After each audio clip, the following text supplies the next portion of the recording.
What's good, everybody? It's your boy, O'Shea Duke Jackson, back at it again with another episode of The Celebrity Junk. You know, guys, there are so many ladies, black women, who are very interested, and I'm not saying all of them, who are interested in dating white men. Now, not that this is a bad thing, because we have, you know, an equal, if not the same or more amount of black men interested or, you know, open to dating white women. I noticed that a lot of times when black women are looking for these white men, sometimes those are the white men who are, let's say, you would consider the nerdy type of white men, the kind of white men who are very educated and articulate. I definitely see that to be a popular trend, especially amongst like very educated black women who grew up, let's say, in the suburban places, or a lot of African women. I mean, that's very obvious here on the continent of Africa. But on the flip side, I've also seen black women be interested in the, what I would consider the Paul Wall kind of white men. Meaning a white man, white skin, but with a very urban stereotype. Meaning that he's the white man with swag.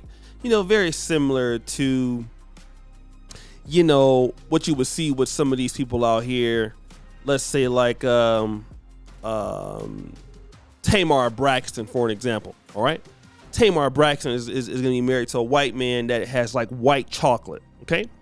And nobody exudes white chocolate more than Mr. Chet Hanks. In fact, he says, and I quote, he's going to be having white boy summer. And this is what he's talking about. And a lot of black women are crazy about Chet Hanks. And he's the antithesis of his father, Tom Hanks.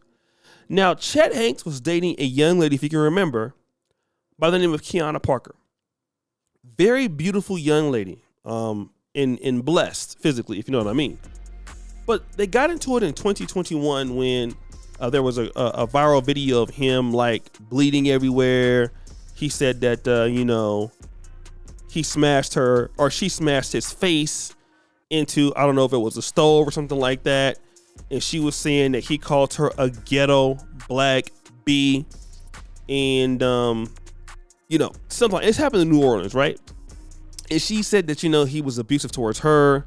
She filed a restraining order against her, and he sued her for like, he wants to repay like $11,000. And now she is trying to call Tom Hanks as a witness. Now, again, Chet Hanks is a rebellious son. Okay. That's typically what we know about him.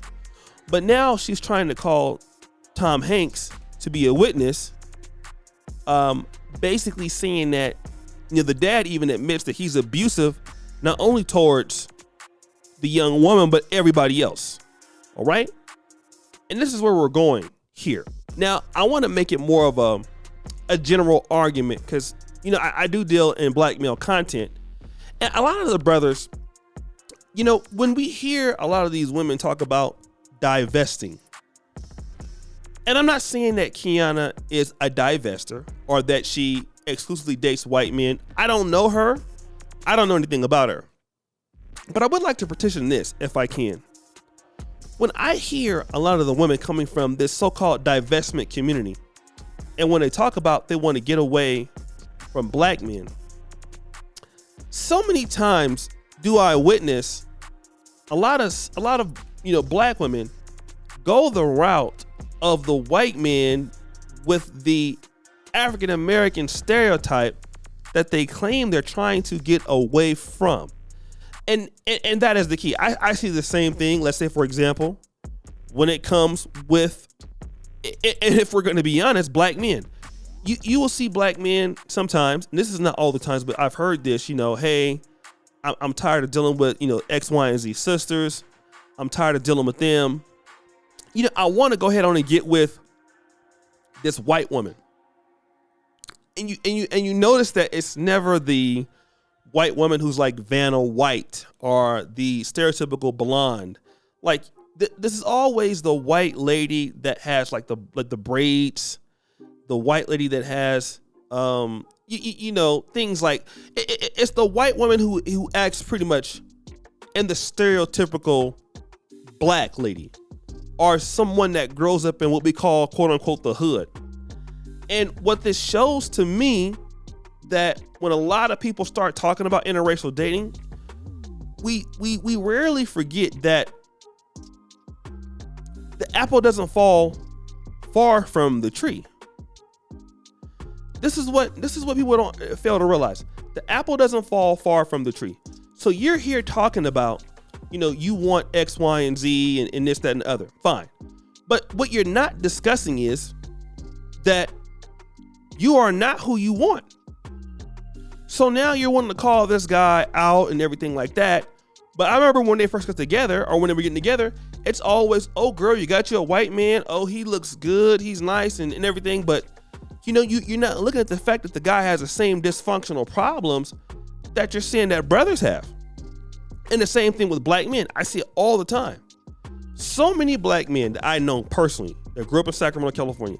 I mean, I've seen some brothers get like ultimately disrespected. I mean, like in a major way, right?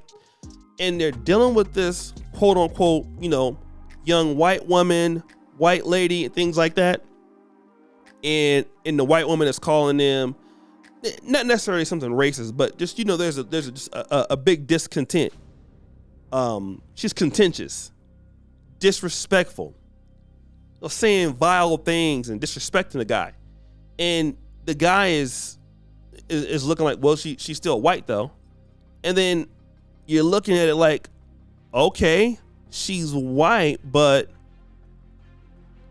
did you not realize that you're having the same problems because of who you are? You know?